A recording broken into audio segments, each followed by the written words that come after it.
Whoever's the minister of police futhe ngicela nje umama umthetho ngezami ezakwami izandla ngibambe ngimthethele ngoba akaphiki. Njani na? Siyakwamukela kuKhozi FM uZilu Madladla ngiyakuchazela nje nayi le voice ishe zakhe izibongo Khuzani phambi ukuthi sikhulume ngeDubai. Yiyo le voice mota ehlezi izuthe intatha kusa. Hayi ngiyajabula ukwamukeleka eSouth Africa. I'm back home now. Siyakwamukela. Ngiyaqolisa ukukhuluma isiNgisi siyayiphunyukela nje. Bengithi usophethwe ijet lag phela mayelana nohambo olude oluvela eDubai. Lutho ntombi phela. Ungibiza amahora amaningi emoyeni hayi sesikujwayele. Ngiyabingelela nje abalaleli boKhozi, ngibingelela ama-Blue Nation, ngibingelela abaculi bakaMaskandi, ngibingelela bonke abaculi lapha abakhona lapha eNingizimu Afrika. uKhuzani kusengaphakathi ngizwa umsakazo uKhozi FM. Ngiyajabula ukuthi namhlanje nikhulume nami emsakazweni oyintandokazi. Sibonge eKhuzani ya kwahanjwa kwayiwe eDubai kusukela ngomhlakabani ubuye izolo ebusuku sekuhamba isikhathi singanani. Mina ngibona nje ku social media ukuthi hayibo kwaze kwabhizi kwaze kwakuhle.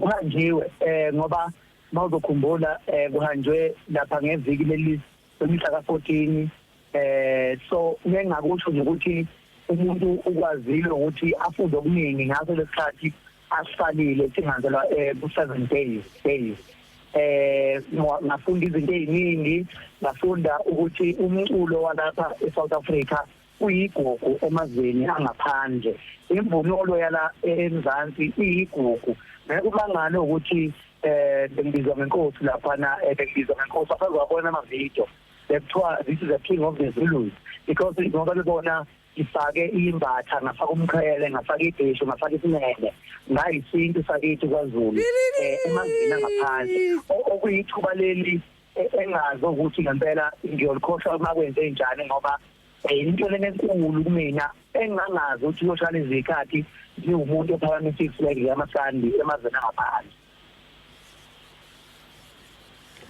Sasabonga Khuzani hayi cha usimele impela yabona umusuthi nje ufake nebheshu qedile ke nje lapho manje Khuzani mayelana nokuthi ke amanye amazwe osafisa ukuthi uhambe usuhamba amazwe amaningi njengoba nje eDubai niqhubha kubona indaba yokuthi singabantu siyobani samaZulu siyobani ikuphi nala usafisa khona enhlizweni yakho nethimba lakho ukuthi hayi fanele sivele mhlawumbe eChina noma ikuphi.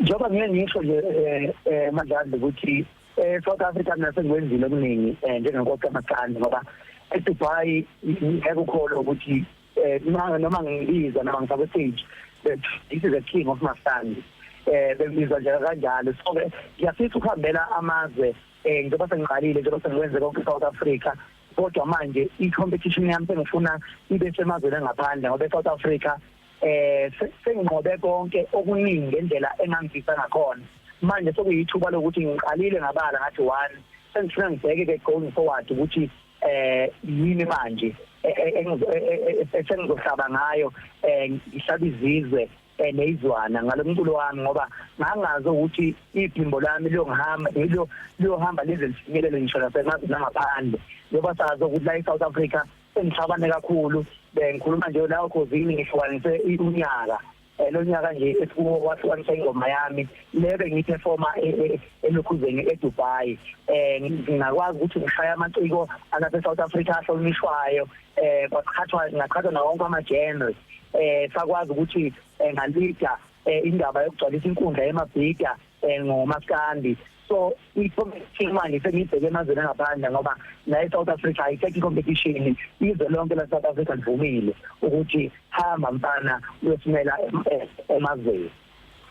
Khuzani kuKhozi FM wasichazela mnandi impela ukuthi hayi international competition yakho manje la ezobe sikhona sesokubheka khona ke impela sibonge konke okuhle ukuphakamisa iflag laseMzansi kwamanye amazwe sithemba ukuthi khona usiphathele kona ke eDubai ke sobonana cha engakusho nje Madladla ukuthi abantu ngibonga kakhulu i-multi choice ngibonge kakhulu nenkampani zonke beyisebenzisana nathi kulolu hambo ngoba okunye bangalwazi ngalolu hambo ngokuchaza ukuthi lapha yana umcimbi bese kuwona kuvulwe iExpo 2020 Dubai la khona eattendwa amazwe more than 192 laphana uizwe nezwe liya negugu lalo njengoba besiye lapha njengamasonjilo siyigugu la South Africa besiyokhombisa ukuthi siphethe ne South Africa masiya lapha besiyothi showcase the content.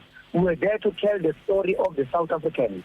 So besiyophakamisa iflag la South Africa ingakho ngolosibili bengiperforma kwi-SA Pavilion kwi-Expo kunama pavilion wonke amazwe so mina bengiperforma kwi-SA Pavilion la khona bengidayisa khona ngitshela amazwe amanye ukuthi this is what we have in South Africa.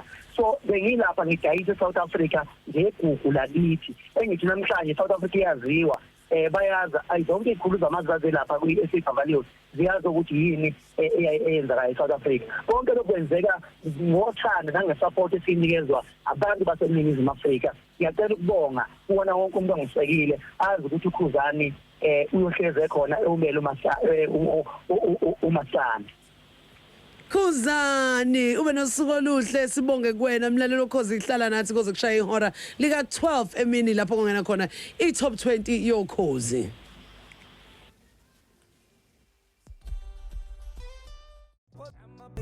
Whoever's the minister of police futhe ngicela nje uhambe umthetho ngezame zakwami izandla ngibambe ngimthethe ngoba akaphi yena